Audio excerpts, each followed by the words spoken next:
we first need to call our find key method like this. And I told you that if this key is not contained in this dictionary, then this value, I, indicates the position we can store this key value, right? Let's see what it means by implementing this method. If we found the entry with this key, then what we are going to do is, at this position, there is already entry object. So what we can do is, this is entry object. We're going to change the value. So this is straightforward. Otherwise, since we have already calculated the hash function and other positions in this find key method, we don't have to repeat this functionality here. But rather, we have this I position where we can store this key value. So what we're going to do is self data I is going to be new entry object as follows. Okay. So do you have any questions regarding this set item method?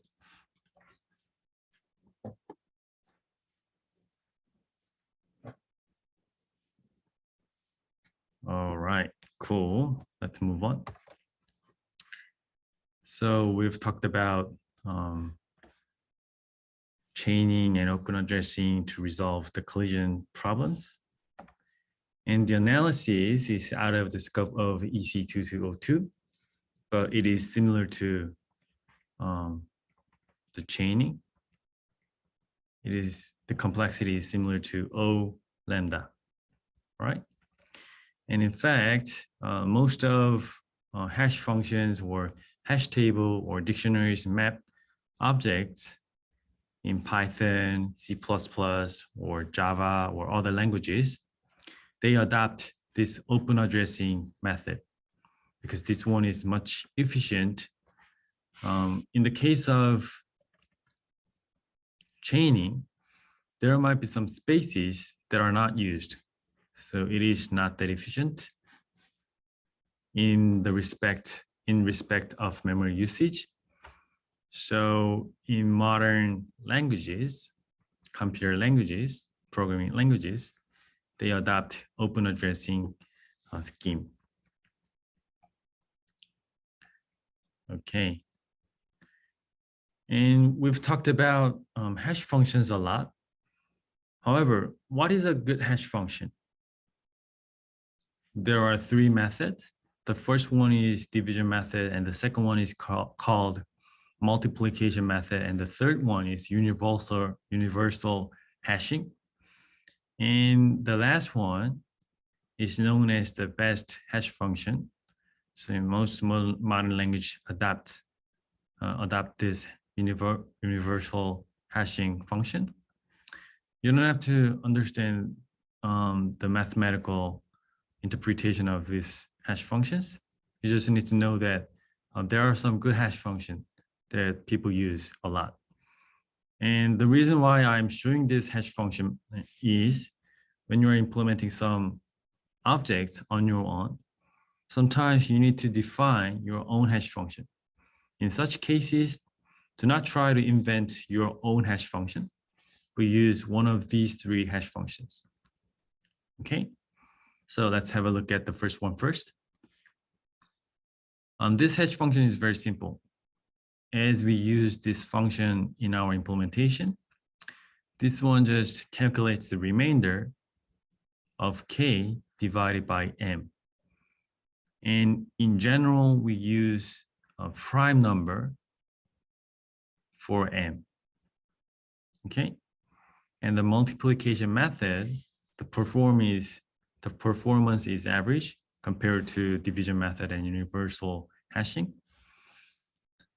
we first need to define a.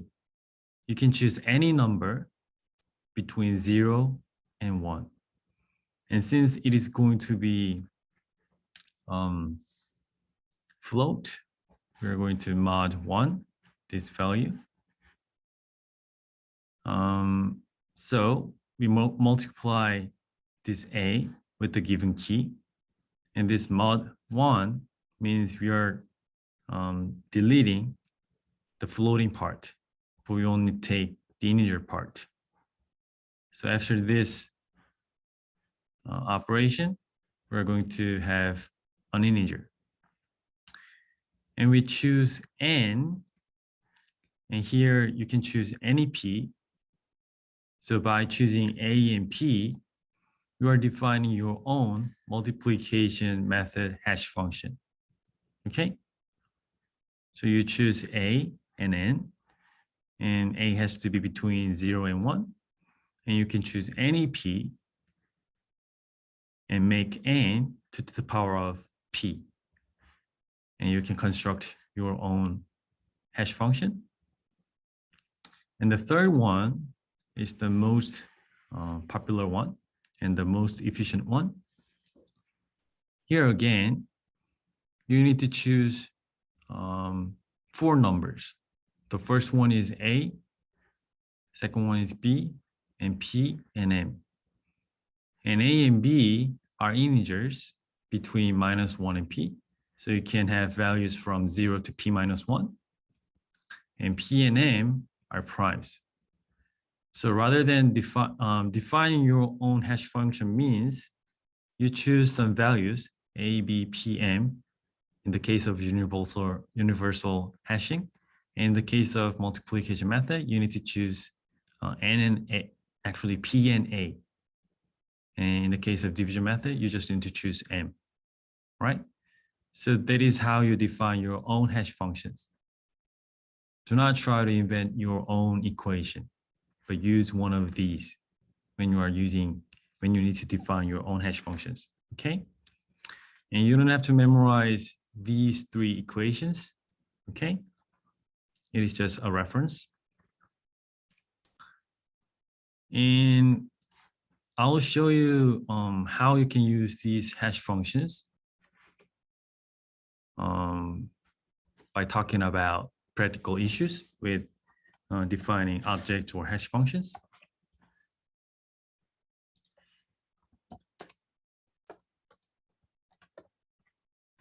Okay, let's talk about practical issues.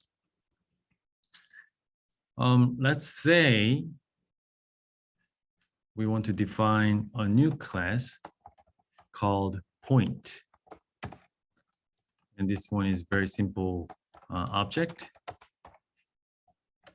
It defines the position of 2D grid.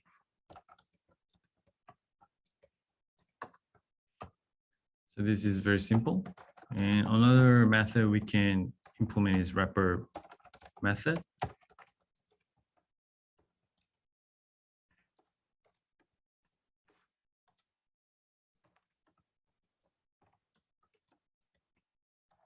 Let's say we have this point class. And when we try to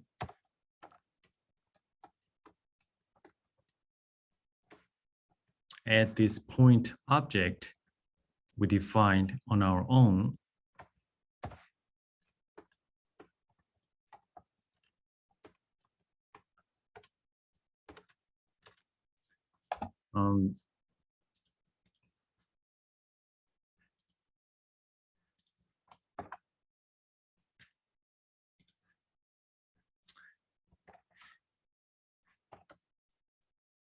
this is our first what would Python print question. Can you guess what is the result of executing this code block? Think about this code for about 30 seconds and let me know what you expect.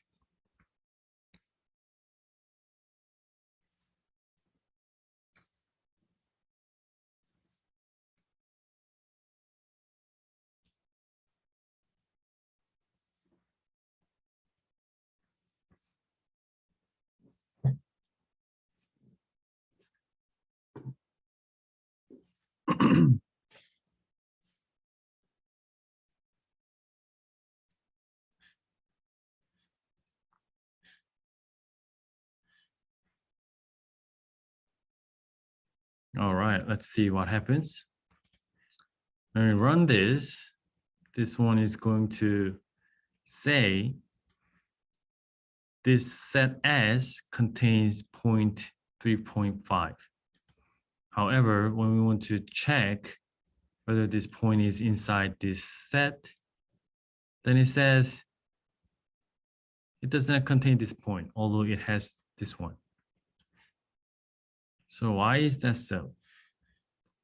This one becomes clearer when we check other functionality of our method, our point object. All right, let's define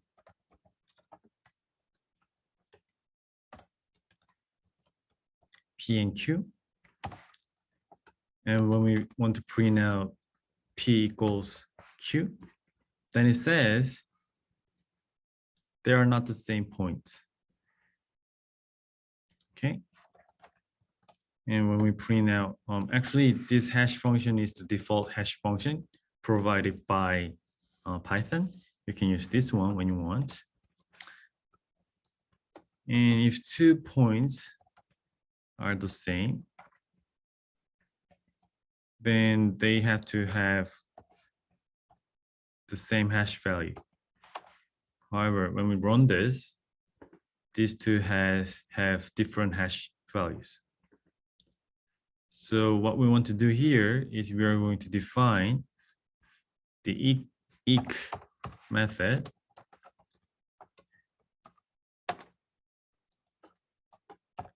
to let Python know which points are the same points.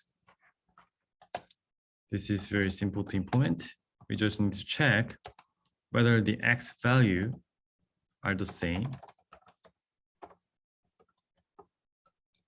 and the y values, right-hand side of y values are the same. So when we implement this one, is this going to differ? Is the result of this code block is going to be different? And when we run this, it says unhashable type point. And when we run this one says P and Q are the same points. The thing is, when we implement this eq method, we also need to define the hash method. Because when we want to do some set operations, we need hash values to store this object into some memory location.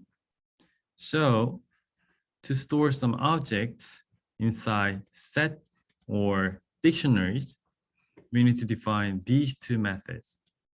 So that is the practical issue we want to talk about. And same points should result in the same hash value. So what we are going to do is we're going to pass the positions into the default hash function, and they will have the same hash value if the 2 points had the same position. So now it says we can add point 3.5 into this set, and this contains operation works correctly. And when we run this part, this one works correctly.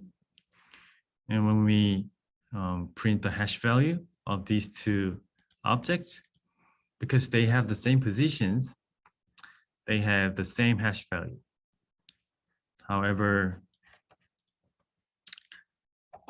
the ID, the memory location are going to be different because they are two different objects, right?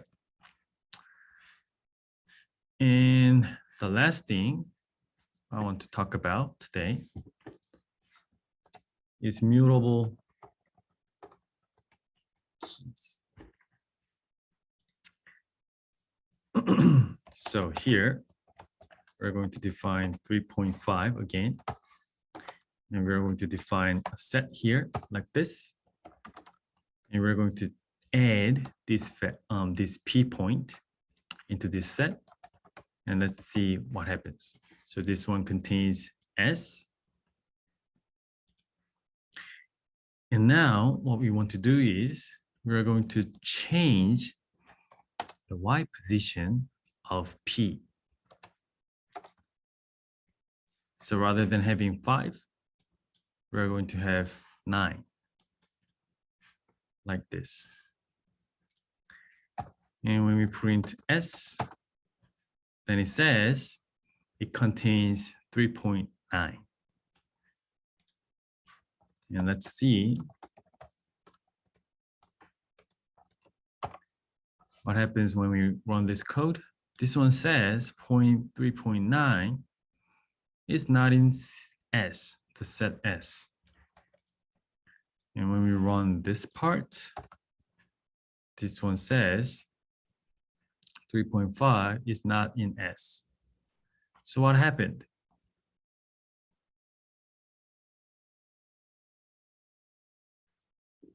The thing is, the set does not have value.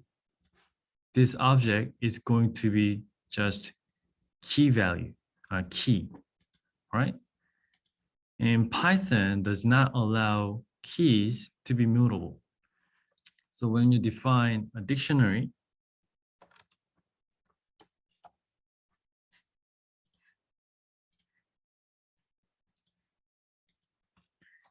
and try to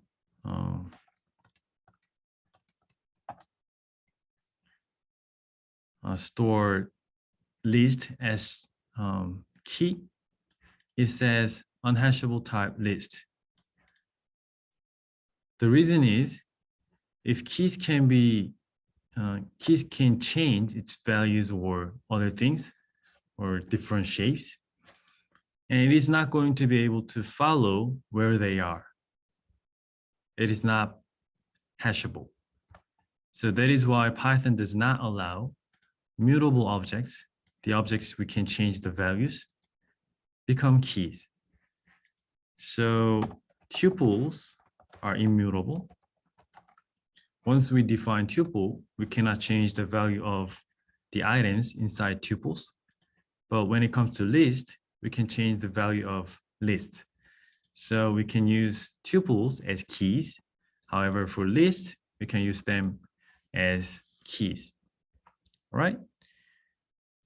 And this is same for other languages like C++ or Java.